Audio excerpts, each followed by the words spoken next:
Welcome to the Sincerely God podcast. I'm Sarah, and I believe that God is speaking to all of us all the time and in many different ways. The primary way that I listen is through two-way journaling.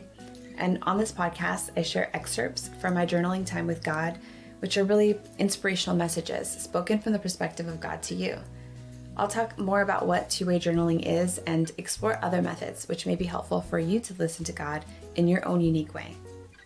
I'm just an ordinary person who gets to hear from an extraordinary God, and I believe you can too.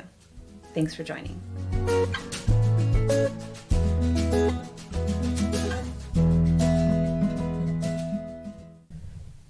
So in my journaling today, I was actually just asking God specifically, what are his plans for this week? And then how can I better just put him first and follow his plans? So that's kind of how I started, and this was God's response to me. He says, "My child, listen to my plans for you. Listen to what I am instructing for your path. Listen and believe. You have put too many commitments on your schedule for this week, and some you will not get done. Do not fret over unfinished tasks, but keep my plans as your priority. Remember that your role at work has shifted. Your goals are now aligned to mine. Release what does not align to my will. Let go of things that are insignificant. Release and let go. This should be your new norm. Seek me and my will. Seek me each day, often throughout the day. I will speak to you whenever you meet with me. Be still with me to receive my words as often as you can. Make time for me and make time to share what I give, to do as I ask. You will receive in return more than what you give out. Share my love with those you meet and watch it transform the world around you. I will do a new thing in your church and in your workplace. Trust me and be a part of what I am doing. Step out, be bold, do not hold back. See what I will do through you. See my mighty works. Share all I give you. Share my love, share my glory. Share all the gifts I have given you. Let my way be your way. Let my gifts and glory be on display. Let this become the norm in your life. Share my words of knowledge and truth. Speak words of wisdom and prophecy over those you meet. Share my power through healing and provision and blessing and forgiveness. Be open to all I desire to do in and through you. Ask and receive. Ask and believe and share with others. Do not be afraid. Do not hold back. Make room for my works in your everyday. Ask for them and expect them. Be expectant of my provision. Be expectant of my glory to shine brightly. Ask for provision. Ask for my glorious works to be revealed. I desire to make my glory known. I desire to pour out my goodness and mercy and love and kindness. I desire to heal my people and draw them close to me. I long for them to know me and to know my love. Share all you know, all you have received. Share freely, share often, share with abandon. Do not hold back. I am your supply. You will never run out if you stay connected to me. Stay close to me, my child. Let's walk this way together, hand in hand and arm in arm. We are one. We are. Just as I am, we are. Whatever you need, I am, and I am with you and in you. So whatever you need is already in your hand and heart. Do you need courage? Look within. Do you need strength or grace or patience? Look within. I am in you, my child. We are one. There's so much in this word, and I feel like so much of it has been common themes, even in my more recent journaling. This is back from 2018. But I think, first, just a little bit of context of maybe where I was at when I received this word. This was in a period of time where I was first kind of learning about a different path and plan that God had for me when it came to kind of work and vocation. And he was kind of shifting my mindset of why I was at work to begin with, right? And I think, what he's saying, although there's some specific aspects to where I was on my journey in that time, I think so much of it really applies to all of us, and no matter what circumstances, it could be in a workplace or something else. But I had a tendency to get very caught up in my work tasks and my work goals, and just be hyper focused on that. And people who used to work with me would probably say, like, I would get very detailed, and I would probably do more even than I needed to do, just because of my, perfectionist tendencies. And so when he's telling me don't fret over unfinished tasks. Keep my plans as your priority. And he even says, when I asked him, what are your plans for this week and how can I follow your plans? He's like, you have too many commitments on your schedule this week. You're not going to get them all done. And I think that's true for a lot of us, especially I think in, call it Western culture, we're busy and there's so much vying for our attention and we don't want to miss out and, whatever it may be. There's so many different ways that we stay busy. But having that reality check, so to speak, that we're not going to get everything done that we've even put on our list to get done, and keeping our priorities set, keeping our priorities accurate, that, God's plans for us, those are the priority. And that may mean that some tasks that we think were important enough to put on our schedule actually won't get done, and that's okay. And I think that was definitely a lesson for me to be able to let go of certain things. I think I would get too caught up and I basically burned myself out. And he was trying to shift my perspective and recognize that some things are more important than others, and those things that are less important, it's okay if they don't get done. It's okay if you don't get to accomplish all the things that you had on your list for the week. So just that remembering, let go of things that are insignificant. There's so many things in this world and in our daily lives that they're insignificant. If we really stop and consider, they're insignificant, like worrying about things, what benefit does worry actually bring to our life? So he's also just reminding me to seek him often throughout each day and make time to be still, to receive from him, but then also make time to share. So another thing that was happening in my life at that time was God was giving me kind of just short messages to share with other people. And it was a very specific period of time where it was pretty constant. Like I would get multiple words even in a day. I spent a lot of time journaling at that time, and I would get these kind of messages to share with people. And I think it was a growth season to get me to kind of let go of some fear and worry about what other people might think of me, and be willing to step out and kind of be vulnerable to share with people that maybe I wasn't sure what their perspective was on God, or even that he might share a message with them through another person. So part of that is he's speaking to make time for that. And I think that even though that's not really my norm even today, and that's probably not a norm for most people, there's still going to be ways all the time that God wants to use you to share with the world around you. And most likely that's going to be the people that are like in your close circle. They're going to be, your children, your spouse, your friends, your family. In this case, it was a lot of people in my workplace, but that does take time. And when we fill our schedules so full, then it doesn't allow the space for God to move through us, to allow his love to be shared through us. And that can be in simple ways, even just talking to a stranger, or doing something kind for somebody, whatever it may be. And then, yes, how he just says, share my love with those you meet and watch it transform the world around you. Just that reminder that we're intended to share God's love. We're intended to receive it, but then to share it. And as we share it, we literally transform the world around us.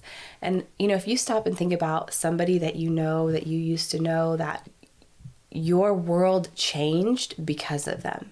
Maybe it was a teacher when you were a child that just always spoke encouraging words to you, or maybe it was just a friend that you had that seemed to bring peace and calm or fun and kindness. Like, it could be anything. Obviously, we're all unique. We're going to share God's love in unique ways. But if you think about it, I'm sure you can think of people that transformed the world around them. And that's what we get an opportunity to do, to share God's love in our own unique ways.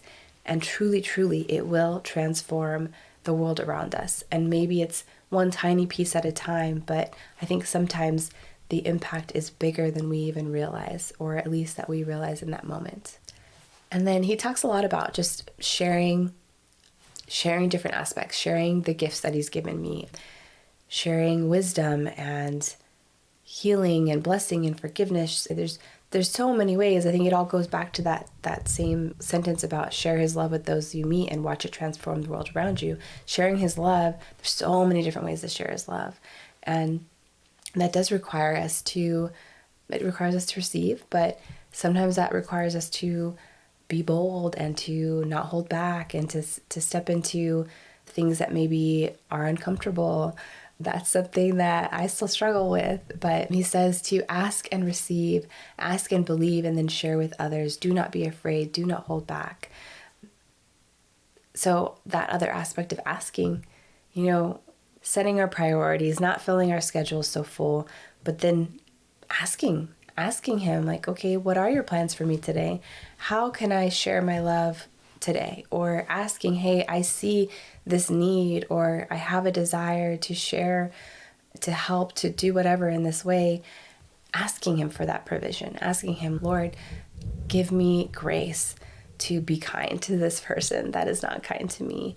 Give me strength and energy to be present for my children or people in your life that you want to be present for them, but you don't feel like you have the mental, emotional energy.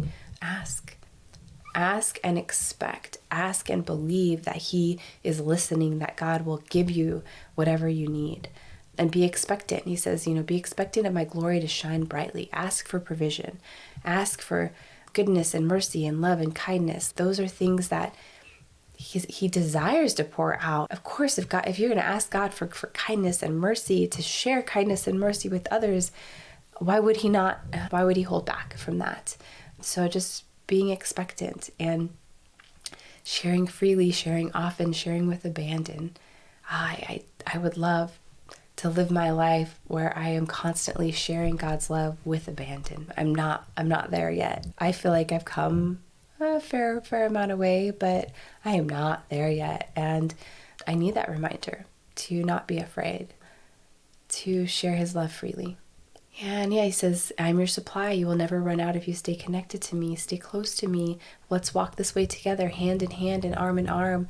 I was just the other day spending time kind of contemplating this path forward. I'm in a unique stage in my life right now of trying to figure out what ultimately is next for me. And there can be worry in that if I let my mind take over of, well, am I going to make the right choices and go down the best path for me? And I had this kind of imagining in my mind of walking down a balance beam. If you know a balance beam, it can be very difficult to stay balanced, to move forward on that. But this idea of we're not just walking down a balance beam on our own, like we're walking hand in hand and arm in arm with the creator of the universe. And so this image that I had of just like, I'm walking down the balance beam, but I'm literally holding hands with Jesus who's walking alongside of me. And he's like not on the balance beam. I mean, I guess it doesn't matter, but the whole point is I'm leaning on him. I'm relying on him. And yeah, there is a path for me to follow. And I still need to kind of be deliberate, be intentional, watch where I'm going, so to speak. But it's a completely different experience to try to walk on a balance beam on your own versus walk on a balance beam while you're holding hands with somebody walking right alongside you. It's not as hard and scary as we can kind of make it out to be in our own minds.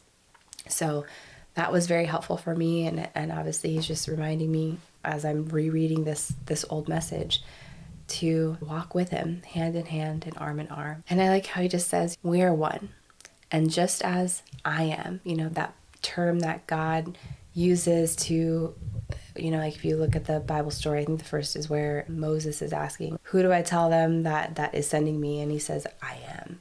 And that's kind of just the way that God calls himself, I am. And so he uses that to say, just as I am, just as God exists, like God is with me, God is in me.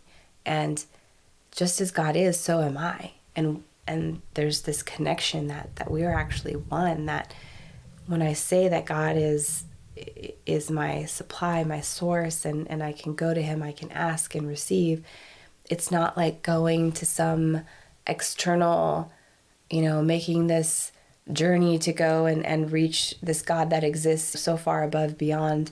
No, actually, God is in me, and the source of everything I need is in me. And he just says, whatever you need, it's already in your hand and your heart. That's such a powerful thing to remember. If we can go through our life and, every day we probably face something that is difficult, that we need some additional help. And remembering God is in you, and whatever you need is already in your hand and in your heart.